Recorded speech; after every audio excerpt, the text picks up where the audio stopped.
교통신기술을 지정받은 강소기업들의 기술력을 직접 확인할 수 있는 자리가 마련되어 발주청 관계자들로부터 큰 관심과 호평을 받았습니다.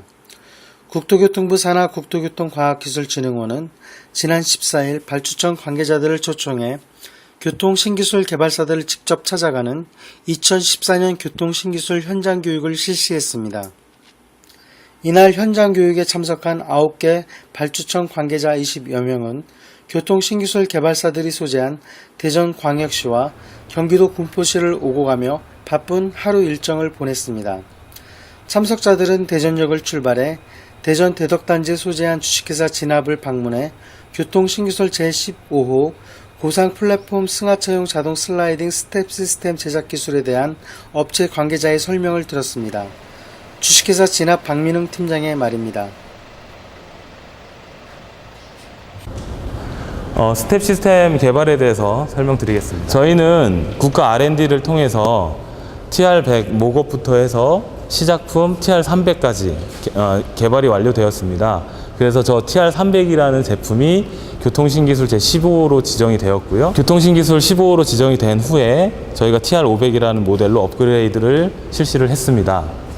TR500 모델은 TR300 모델에 비해서 TR300은 구동 방식이 1차는 공합을 썼고요. 2차는 모터 앤 벨트 방식이었는데 이제 1, 2차 모터 방식으로 바뀌고 볼 스크류를 이용함으로써 내구성을 높였고요. 스텝 간 그리고 스텝과 그 승강장 간 그 단차 문제를 해결하는 쪽으로 초점을 맞춰서 개발을 했습니다.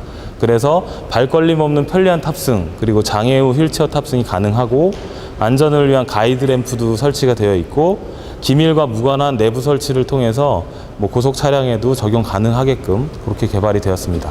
요것도 하나 좀 덤으로 소개를 드리고자 합니다.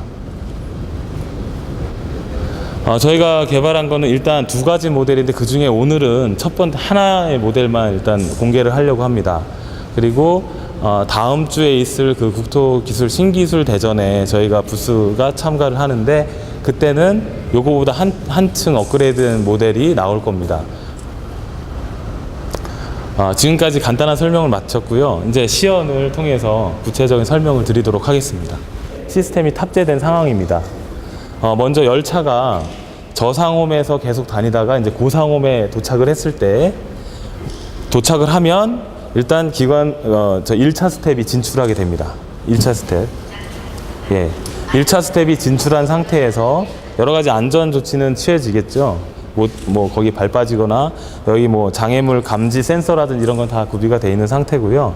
이런 상태에서 일단 승강문이 열립니다. 승강문이 열리고 나면 그 다음에 2차 스텝이 진출하겠습니다.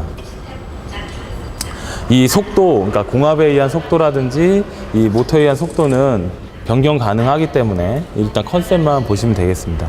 그리고 이 상태에서 승객들이 승하차를 다 하시고 나면 2차 스텝이 복귀를 합니다.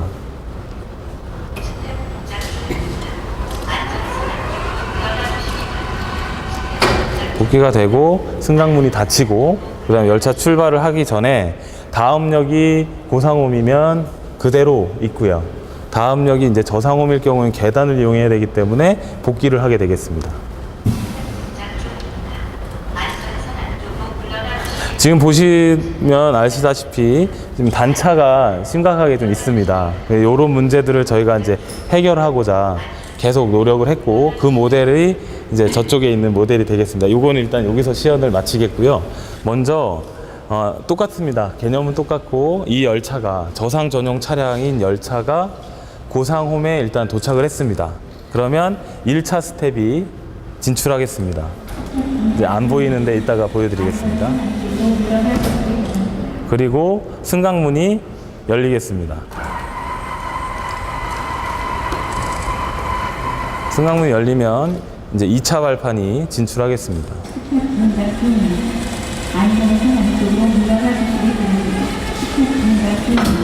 예, 지금은 저희 이제 특허 기술이 여기 이제 적용이 됐는데 이 고상홈과 그러니까 이 높낮이 단차 문제가 발생하기 때문에 또 열차의 차륜 sak정이라든지 자갈 비산 그 높이 차이 이런 것들 때문에 이 스텝이 원래는 이제 브릿지 형식으로 승강장 쪽에 이렇게 도킹하는 방식인데요. 그렇게 안 하고 이게 이제 기계적 강도를 확보를 했기 때문에 저희가 다 입증을 했고, 캔틸레버 형식으로 승강장에 근접하는 형태도 가능합니다. 자, 승하차가 이루어진 후에 복귀를 하겠습니다.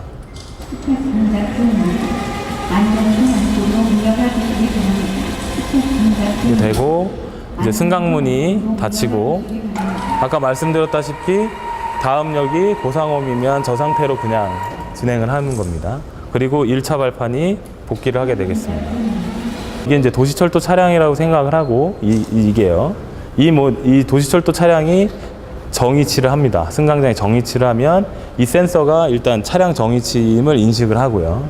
그래서 그 시그널을 이쪽 SCU로 보냅니다. 그리고 이제 열차가 도착했으니까 승강문이 열려지겠죠. 그러니까 승강문을 열면 이 감지 센서, 이 시그널을 통해서 이 안전발판이 진출을 하게 됩니다. 그리고 승하차가 이루어지고 나서 이제 승강문을 닫습니다.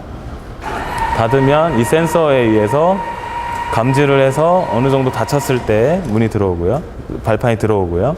이 발판의 속도는 얼마든지 가변을 할 수가 있고요. 그래서 이런 식이고, 또 수동으로 할 수도 있습니다. 그러니까 뭐냐면 모든 장치가 어떤 상황에 의해서 작동이 안 될 경우에 기관사 분께서 수동으로 변환을 하고 이제 진출을 하면, 그러니까 문이 열리고 문이 이제 승강문을 연 상태에서 발판이 진출이 안 될 경우에는 수동으로 이렇게 하고, 또 다 이제 승객들이 승하차를 한 후에 복귀를 하게 됩니다. 그 전에 문은 닫혀야 되겠죠. 일단 문 닫아. 네.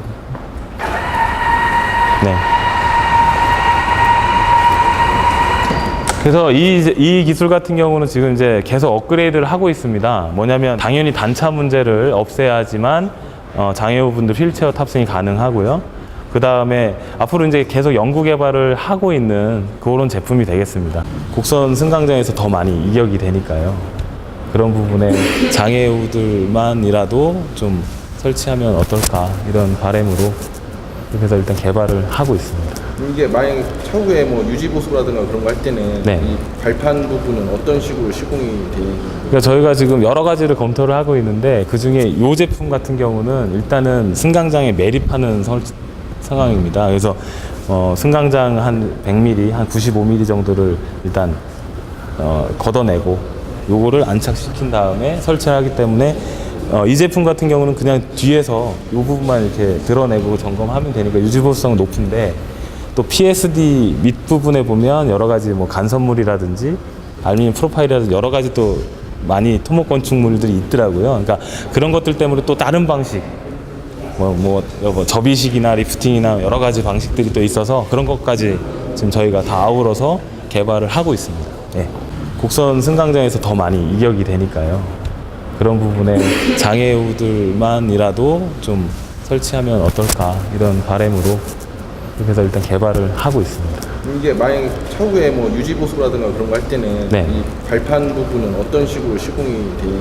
그러니까 저희가 지금 여러 가지를 검토를 하고 있는데, 그 중에 이 제품 같은 경우는 일단은 승강장에 매립하는 상황입니다. 그래서 승강장 한 100mm, 한 95mm 정도를 일단 걷어내고 요거를 안착시킨 다음에 설치를 하기 때문에 이 제품 같은 경우는 그냥 뒤에서 이 부분만 이렇게 드러내고 점검하면 되니까 유지보수성은 높은데, 또 PSD 밑부분에 보면 여러 가지 간선물이라든지 알루미늄 프로파일이라든지 여러 가지 또 많이 토목 건축물들이 있더라고요. 그러니까 그런 것들 때문에 또 다른 방식, 접이식이나 리프팅이나 여러 가지 방식들이 또 있어서 그런 것까지 지금 저희가 다 아우러서 개발을 하고 있습니다.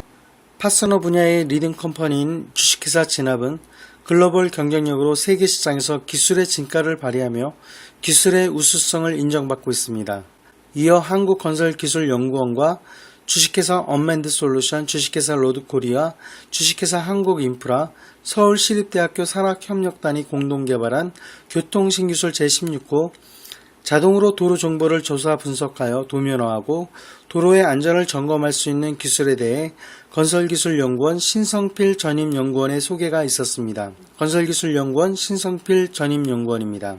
잠재적으로 도로가 어디가 위험할 수 있는지에 대한 위험도를 분석할 수 있는 그런 장비입니다. 그래서 장비에 대해서 개략적으로 좀 설명을 드리도록 하겠습니다.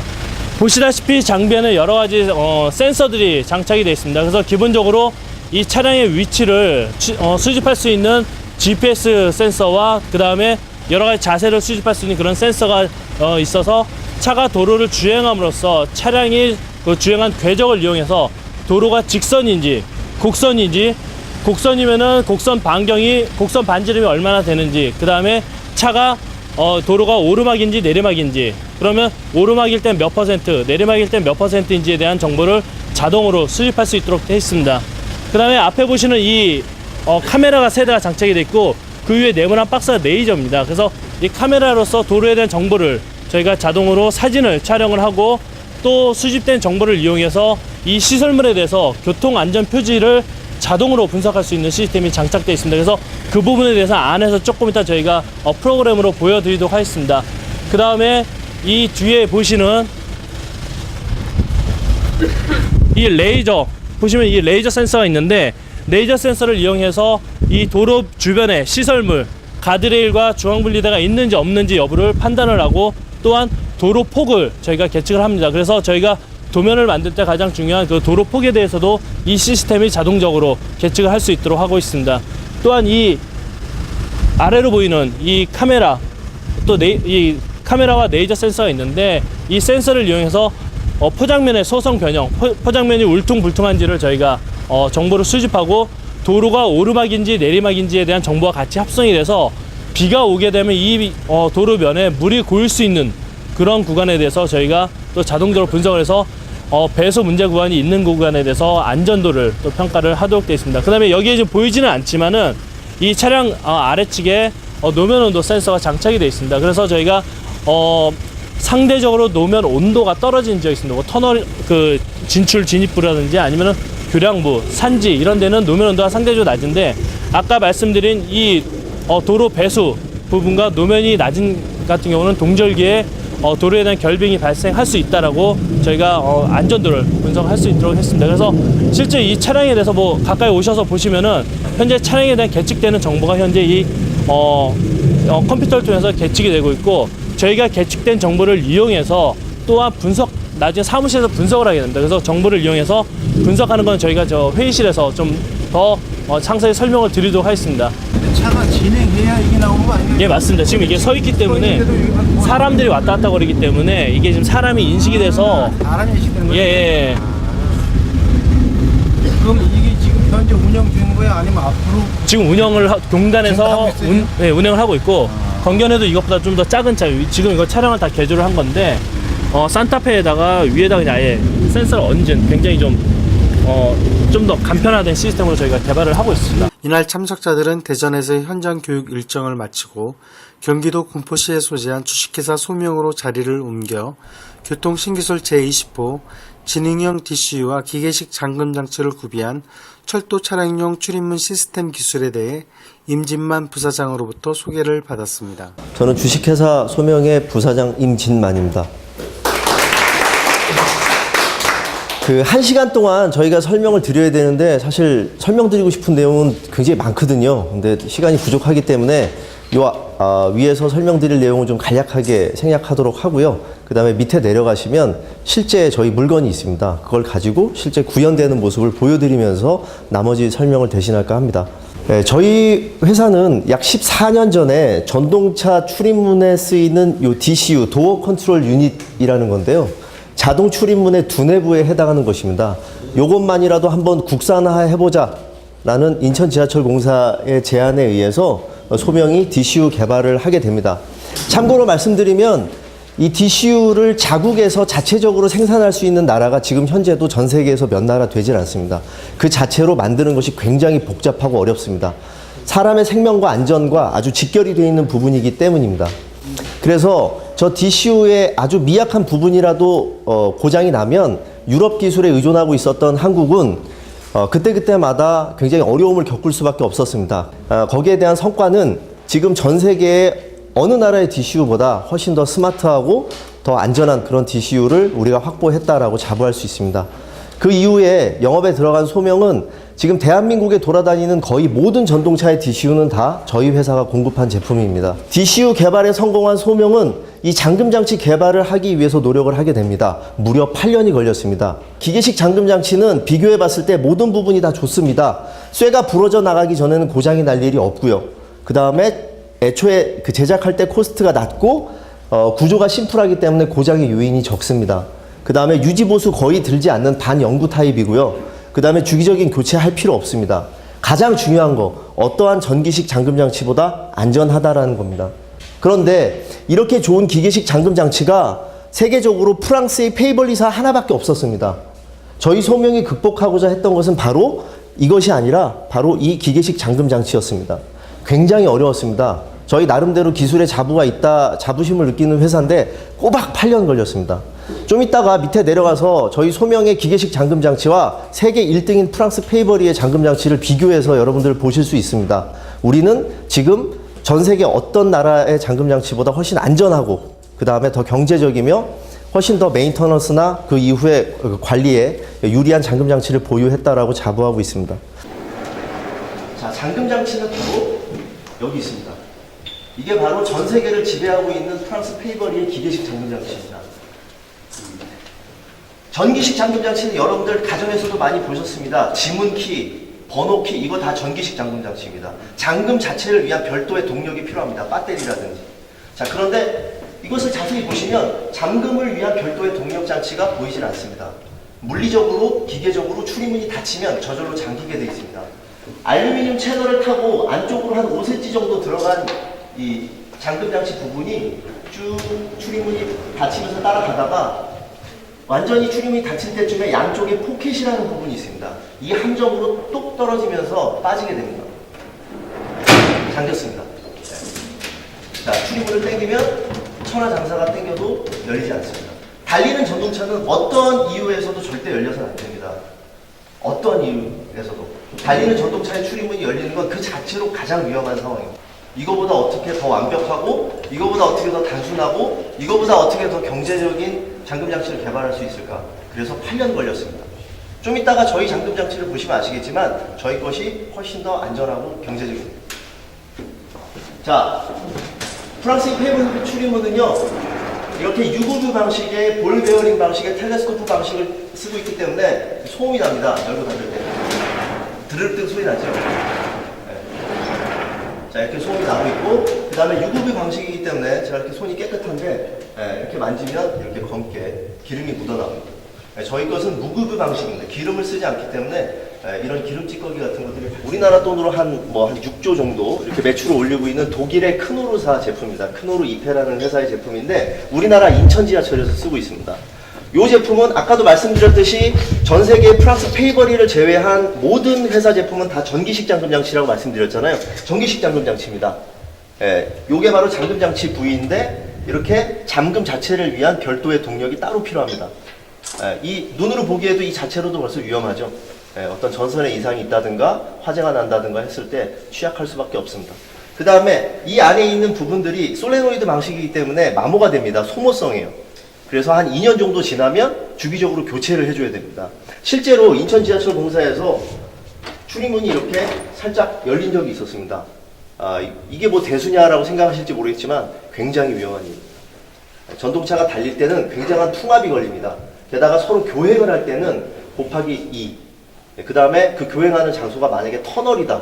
그러면 훨씬 더 강한 풍압이 걸리게 됩니다. 잠금장치는 약해져 있고 만원 지하철에 사람은 가득 차 있는데 출입문이 벌려져 있는 사이로 풍압은 걸려있고 만약에 출입문이 획하고 열리게 되면 어마어마한 대형 사고로 이어질 수 있는 상황입니다. 그래서 출입문이 요만큼 열렸을 때 요 출입문과 같이 들어온 분들이 아직 벌어지지 않은 상황까지 다 교체를 해야 되는 그런 어려움이 있었습니다. 경제적으로도 굉장히 불편하죠. 결론적으로 말씀드리면 이 독일의 크노르사는 제조 코스트가 이 잠금장치 뭉치 하나가 40만 원이기 때문에 전체 가격이 비쌉니다. 하지만 소비자한테 판매할 때 판매 가격은 프랑스 페이버리보다 더 쌉니다. 왜? 안 좋으니까. 이 개발한 저희의 특허 기술들입니다. 국내외로 이미 특허가 다 등록이 돼서 인정을 받았고요. 작년 봄에 산업은행에서 주최한 IP 펀드, 네, 특허 기술을 가지고 지원을 해주는 부분이 있었는데 저희가 900개 기업 중에서 1등을 해서 50억 지원을 받았습니다. 그 이후에 창투사들로부터 두 달에 또 120억 지원을 받아서 두 달 동안 총 170억을 지원을 받은 그런 인정받은 기술들입니다. 요번에 또 NET를 따게 돼서 훨씬 더 영광스럽게 생각하고 있습니다. 자, 저희 전동차 출입문을 보시면 그쪽에서 보시면 아시겠지만 알루미늄 채널도 없고요. 포켓도 없습니다. 그 다음에 무급유 방식이기 때문에 기름이라든지 이런 것들이 묻어나질 않습니다. 훨씬 더 구조적으로 심플하다는 것을 알 수 있고요. 열리고 잠길 때의 내용을 보면 이렇게 열렸다가 이렇게 잠깁니다. 지금 보여드리는 것이 지금 현대 로템에 저희가 공급을 해서 분당선에 달리고 있는 저희가 영업 운행을 하고 있는 저희 출입문 중에 하나입니다.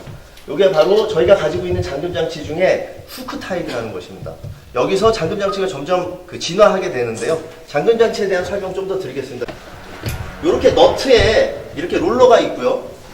출입문이 닫히게 되면 따라오다가 이쪽에 경사면을 만나게 됩니다. 그러면 타고 올라갔다가 정점에서 낙하하게 되죠. 그 다음에 90도 직벽에 걸려서 빠져나오지 못하는 그런 구조입니다. 닫히다가 타고 올라가서 걸리고 이렇게 잠깁니다. 후크 타입이라는 것이고 완벽한 기계식 잠금 장치 중에 하나입니다. 자, 잠기는 건 알겠는데 어떻게 빠져나오느냐, 풀리느냐를 궁금해하시는 분들이 있어서 설명드리자면 이 안쪽에 보면 두께가 다른 띠가 있습니다. 이 띠의 높이가 다른데 갈수록 점점 두꺼워지는데요. 모터가 역회전을 하기 시작하면서 점점 두꺼운 부분이 앞쪽으로 이동하면서 이 배를 밖으로 밀어내면서 풀려나오는 구조입니다. 이렇게. 네. 자, 그래서 자, 이게 후크 타입이고요. 그 다음에 진화돼서 나온 것이 바로 캠 타입이라는 것입니다. 출입문이 닫히기 일보 직전에는 이 짱구진 캠의 가장 낮은 부위가 앞을 가로막고 있어서 걸쇠가 통과가 되고, 그 다음에 완전히 닫히고 나면 가장 두꺼운 부위가 뒤를 가로막아서 빗장 걸리듯이 걸리게 하면 되겠구나 해서 개발에 성공한 잠금 장치입니다. 한번 보여드리겠습니다. 자, 캠이 뱅뱅뱅 돌다가요. 가장 낮은 부위를 지나고 나면 두꺼운 부위가 가로막아서 절대로 출입문이 열리지 않습니다. 이것은 저희가 4년 전에 대만에 수출한 모델인데 지금까지 AS 한 건이 없습니다. 잠겼습니다.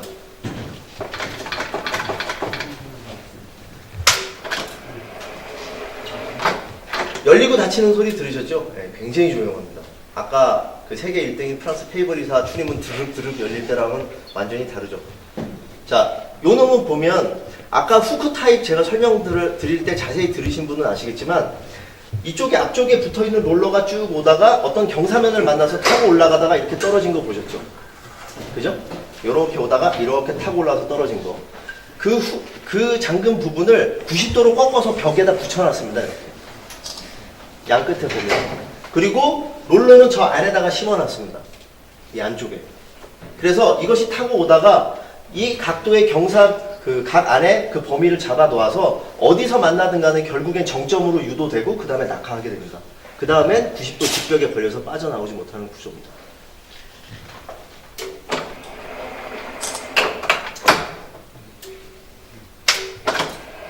저희가 장담컨대 저희 세대에서는 더 이상 이거보다 더 완벽하고 더 안전하고 더 경제적인 잠금 장치는 전 세계 어디에서도 나오기 힘들 거라고 저희는 자부하고 있습니다. 이렇게 세게 확 열리고 확 닫히면 사이에 사람이 낀다든지 할 때 굉장히 강력한 충격을 받을 수 있기 때문에 전동차 출입문은 멈춰 있다가 속도를 점점 높이다가 일정 속도로 닫히다가 닫히기 일보 직전에 급격하게 출입문 속도가 줄어드는 것을 볼 수 있습니다. 엘리베이터도 마찬가지고요. 자, 그럴 때 그걸 이제 가속, 정속, 감속이라는 모션 프로파일에 의해서 출입문이 열리고 닫히는데 그때 출입문의 속도를 제어하는 방법이 바로 이렇습니다. 이 PWM 방식이라는 건데 DCU가 모터의 전기를 쭉 주고 있는 것이 아니라 줬다 뺏었다 줬다 뺏었다 이거를 1초에 2000번을 하고 있습니다. 줬다가 뺏었다가 줬다가 뺏었다가 이걸 1초에 2000번을 하고 있습니다. 그때 모터에 전기를 주는 시간을 좀 길게 주고 뺏는 시간을 짧게 주면 전동차의 출입문 속도가 빨리 움직입니다. 반대로 전동차 출입문의 속도를 줄이려면 모터에 전기를 주는 시간을 짧게 주고 뺏는 시간을 길게 주면 그러면 전동차 출입문이 천천히 움직이게 됩니다. 요는 DCU가 언제 그 행동을 하느냐인데, 그러려면 전동차 출입문의 위치를 알고 있어야 됩니다. 전동차 출입문의 위치를 알기 위한 장치가 바로 이 엔코더라는 놈인데요. 이렇게 생겼습니다. 자동 출입문에는 거의 대부분 다 달려 있습니다. 전 세계에 있는 모든 엘리베이터에도 다 달려 있고요. 자, 모터에 보면 이렇게 까만 꼭지처럼 달려져 있는 바로 이 놈이 엔코더라는 놈입니다. 이 엔코더는 모터가 회전을 하게 되면 일정한 개수의 신호를 DCU에 보내줘서 출입문의 위치를 알게끔 해줍니다. 그러면 DCU가 전기를 줬다 뺐다를 하면서 출입문의 속도를 조절하게 됩니다. 그런데 이 엔코더가 굉장히 민감한 전자제품입니다. 순간적인 어떤 전기에 의해서 팍 하고 갈 수도 있고요. 습도에도 약하고. 그래서 엘리베이터 고장나서 사람들 5시간, 6시간 갇혀있다라고 했을 때 그 이유 중에 한 20, 30%는 바로 엔코더 고장입니다. 자, 전동차도 마찬가지입니다. 유럽 같은 경우에 엔코더를 필수 사양으로 요구를 하는데요. 엔코더가 고장이 나게 되면 그 출입문을 못 쓰는 겁니다. 고장이 났기 때문에. 그럼 사람들이 다 내려서 뭐 회차를 하거나 뭐 이렇게 해야 되는 거죠. 근데 소명이 요번에 인정받은 신기술은 어떤 거냐면, 엔코더가 고장이 났을 때 영업 운행에 차질이 없도록 바로 백EMF라는 훨씬 더 고급 기술로 그 즉시 전환한다라는 것이 바로 소명의 기술입니다. 그것을 이제부터 눈으로 보여드리겠습니다. 자, DCU를 작동을 시키게 되면 정상적인 상황일 때 에로2888이라는 신호가 뜹니다. 네. DCU가 정상적일 때 출입문을 움직이면 에로2888이라는 신호가 뜹니다. 제가 엔코더를 이미지로 한번 고장을 내보겠습니다. 자, 엔코더 선을 뽑아버렸습니다. 이제 이 엔코더는 고장이 났는데요. 자, 이 상태에서 전동차 출입문을 움직이게 되면 이러면서 신호가 바뀝니다. F11이라는 신호가 뜹니다. 이거는 관리자나 혹은 필요하다면 기관사한테 어떤 출입문 엔코더가 고장났으니 알고 있어라 라는 겁니다. 자, 지금까지 전 세계는 이 상황이 되면 어떻게 되는 거냐? 이 문 못 씁니다. 회차를 하거나 시민들이 불편을 겪어야 되겠죠. 또 안전상에 굉장히 위험한 상황으로 올 수도 있습니다. 그러나 소명은 이미 엔코더 고장 즉시 백EMF로 자동으로 전환이 되어 있는 상태이기 때문에 그냥 영업 운전을 하면 됩니다.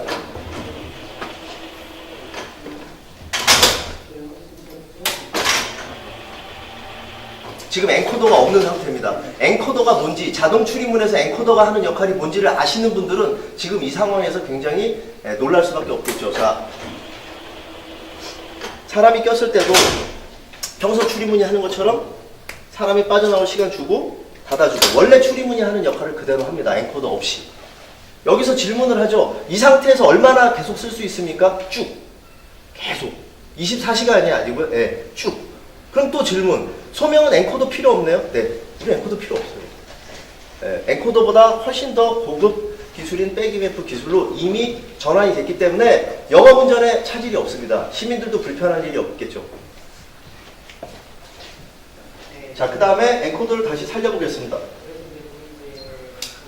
엔코더를 다시 살리고 출입문을 한 행정, 열었다 닫았다 한 행정을 하게 되면 저희 소명의 스마트 DCU가 이것을 인지하고 다시 원래의 신호인 에로2888로 바뀝니다. 네, 이제부터는 다시 엔코더의 명령을 따르기 시작을 합니다. 네. 자, 그 다음에 요즘 DCU 이중계라는 말 들어보셨어요? 어디서? 만약에 DCU가 고장이 났을 때 이 출입문을 사용할 수 없을 때에 대한 어떤 대비 상황. 예, 뭐 어떤 회사에서는 뭐 DCU 2장을 여기다 이렇게 달아놓는다. 예? 그래서 얘가 고장 났을 때 그놈이 그 역할을 대신하게 한다. 뭐 이런 그 주장을 하기도 하는데, 그건 마치 컴퓨터 사용자가 언제 모니터 고장 날지 모르니까 이 세상의 모든 컴퓨터 사용자는 책상 위에 모니터를 2개씩 놓고 써라 라는 얘기랑 마찬가지입니다. 굉장히 비효율적이겠죠. 자, 소명의 제안은 이렇습니다. 전동차라는 것은요, 출입문 하나만 있는 게 아닙니다. 건너편에도 있고요, 양옆에도 출입문들이 있어요. 그 문마다 다 DCU가 있습니다. 그 DCU끼리 서로 듀얼로 연결이 돼서 상호 신호를 보내고 있다가 만약에 특정 DCU에 이상이 생기면 옆에 있는 DCU가 그것을 그 즉시 감지하고 그 출입문의 제어권을 가져와서 정상적인 영업운전을 한다는 것이 저희의 제안입니다. 그걸 또 보여드리겠습니다. DCU를 출입문 작동 시에 임의대로 한번 고장을 내보겠습니다.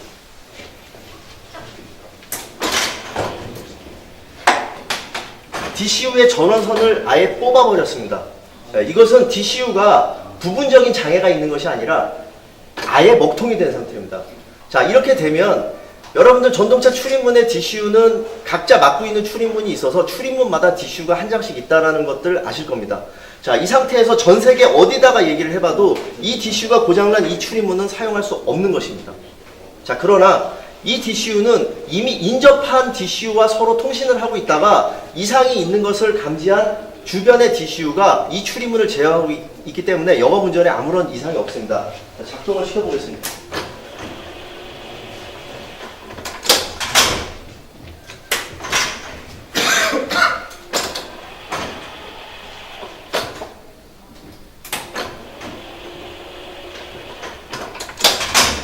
자, 지금 이 출입문의 DCU는 고장이 났는데 정상적으로 출입문이 작동을 하는 이유는 옆에 있는 DCU가 저 DCU에 이상이 있음을 알고 지금 제어권을 뺏어와서 제어를 하고 있는 것입니다.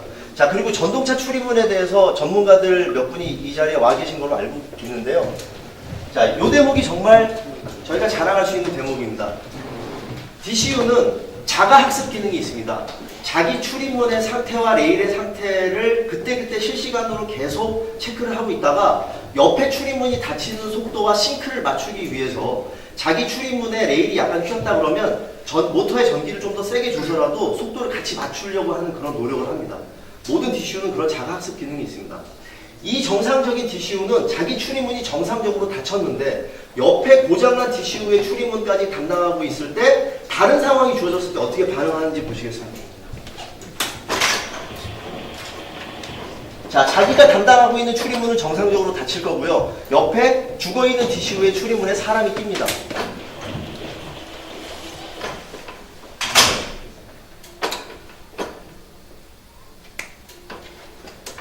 네. 자, 두 가지 컨디션이 분명히 다른데 DCU 하나가 각기 다른 상황을 정확하게 원하는 대로 제어를 하고 있습니다. 이것이 가장 완벽한 DCU 이중계라고 저희는 생각을 하고 가장 효율적이고 경제적이고 합리적인 방법이라고 저희는 생각을 합니다. 이것 역시 이번에 신기술로 인정받은 기술입니다. 그 다음에 이번에 설명드릴 것이 바로 근거리 무선 점검입니다. 내용을 보고 오신 분들이 많으실 텐데 저희가 이번에 지정받은 신기술 중에 무선 모니터링 시스템이라는 것이 있습니다. 우리나라 코레일, 롯데, 서울메트로 분들 여기 지금 계신데 서울메트로 전 세계 어디나 전동차 출입문을 관리하고 체크할 때 이 방법을 씁니다. 어디가? 코레일이, 롯데미? 아니요, 전 세계가 다. 자, 어떻게 쓰느냐? 엔진부가 저렇게 사람 키높이보다 높습니다. 전동차 출입문 엔진부가. 그러다 보니까 손이 잘 닿지 않습니다. 그래서 2인 1조로 의자나 사다리를 들고 해당 출입문 앞으로 갑니다. 자, 그 다음에 점검 커버 아무나 열 수 있습니까? 아닙니다. 아무나 못 열게 잠겨 있죠. 점검 커버 열쇠로 열고요. 그 다음에 노트북과 DCU 연결한 다음에 출입문 열었다 닫았다 해봅니다. 아무 문제 없으면 케이블 분리하고 커버 닫고 의자 들고 옆에 칸으로 이동합니다. 누가? 우리나라가? 아니요, 전 세계가 다. 자, 그런데 저희가 개발한 무선 모니터링 시스템입니다. 네, 초근거리로 제어하는 무선 방식인데요. 자, 이것을 이용을 하게 되면 그냥 이 디바이스를 들고 그냥 200m를 쭉 걸어가면서 열었다 닫았다 하면 돼요. 출입문이 DCU가 이상이 없이 제대로 작동하는지를 굳이 사다리 타고 올라가서 커버 열고 그런 작업을 할 필요가 없습니다. 3가지 이상의 안전장치가 들어있기 때문에 테러의 위험 없습니다. 5m 이하 초근거리여야 되고, 그 다음에 암호화 되어 있고, 그 다음에 비상핸들을 수동으로 작동을 시켜야만 그제서야 이것이 작동을 할 수 있게끔 해놨기 때문에 굉장히 안전한 장치입니다. 자, 이렇게 출입문이 열리고 닫히는지, 출입문에 이상이 있는지 없는지를 평소와는 다르게 이렇게 근거리 무선 점검을 통해서 얼마든지 편리하게 유지보수를 하고 관리를 할 수 있습니다. 그런데 여기서 더 중요한 건 출입문이 이상이 생겼을 때입니다. 출입문에 별 문제가 없을 때는 이 작업을 10배, 20배 단순화시켜줬다면 이 출입문에 이상이 있을 때는 훨씬 더 큰 역할을 하게 됩니다.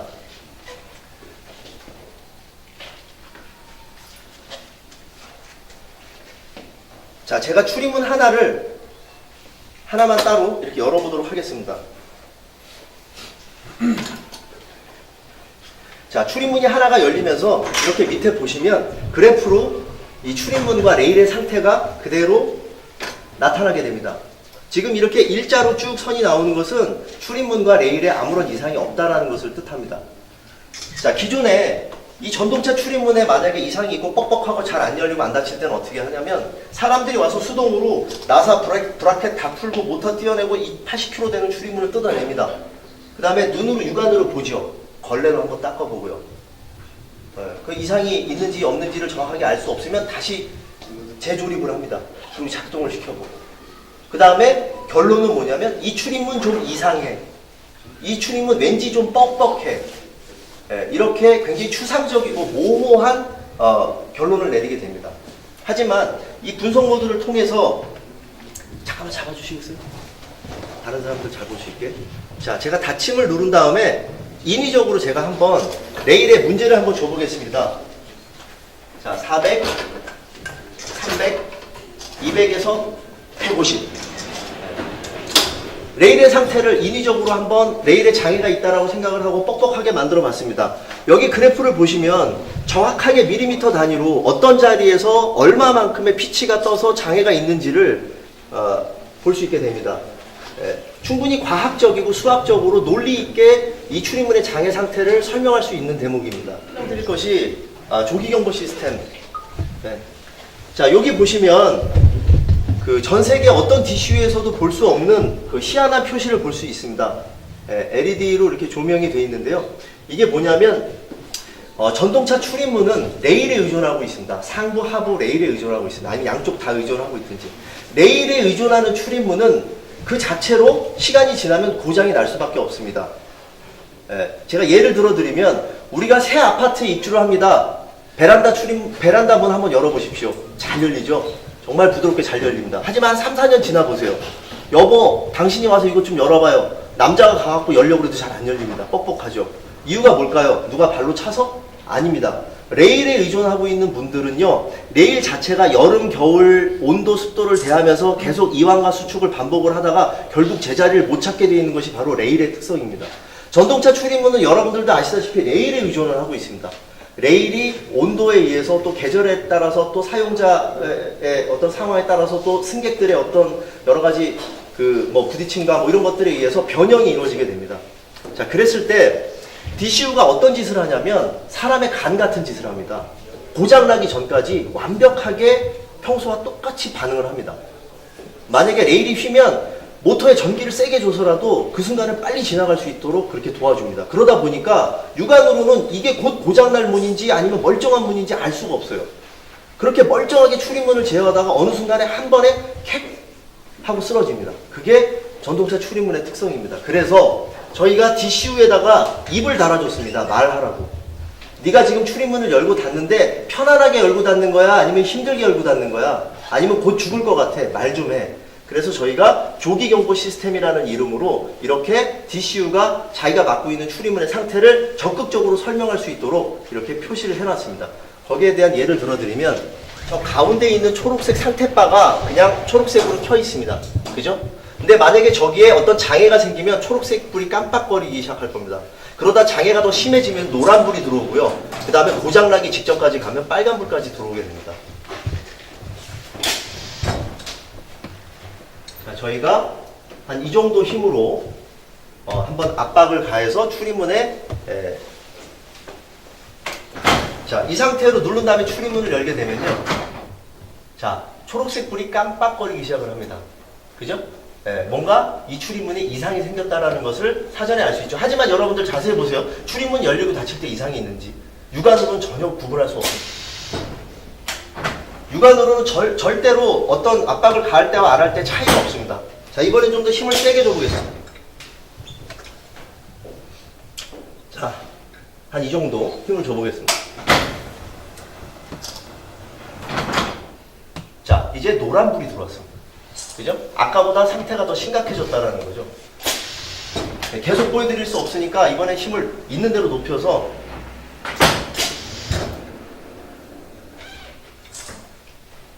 자, 한 이 정도 해보겠습니다.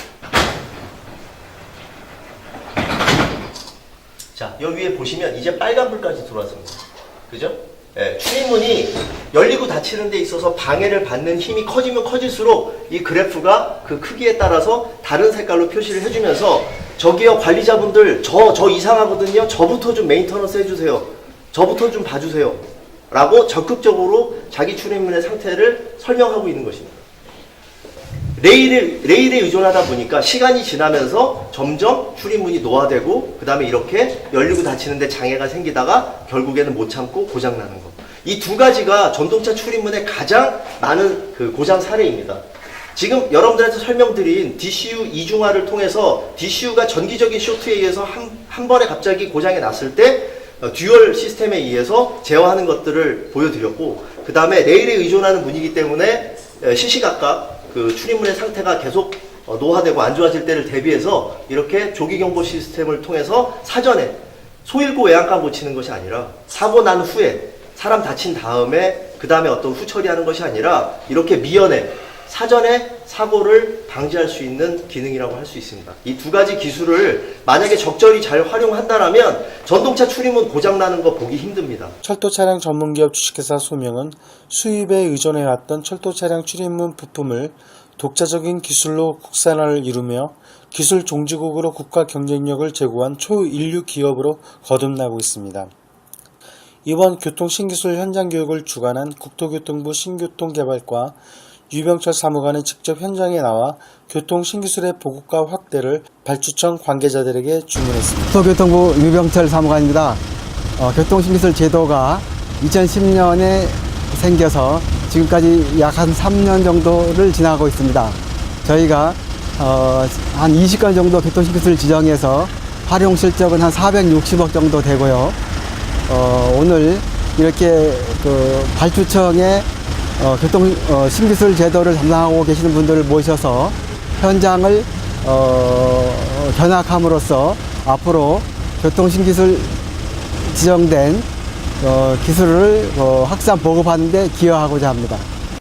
이날 현장 교육에 참여한 한국철도공사 연구원 연병수 책임연구원은 현장 교육을 통해 강소기업의 기술 발전을 체험할 수 있었다고 소감을 전했습니다.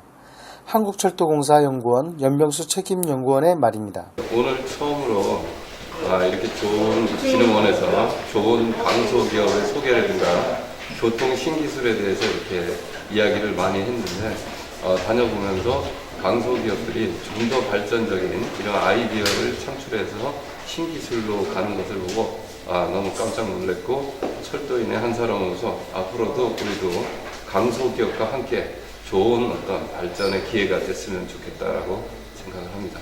감사합니다. 이날 발주청 관계자들은 현장 교육을 통해 교통 신기술을 지정받은 강소기업들을 찾아가 기술의 우수성을 직접 체감하고 교통산업의 미래를 조망할 수 있는 자리가 됐다고 입을 모았습니다. 대한민국! 건설교통 신기술은 시장 진입이 옵션이 아닌 세계 시장으로 뻗어나가기 위한 우리 강소기업들의 필수 테스트 베드가 되고 있습니다. 이상 국토메일 김영도 기자였습니다.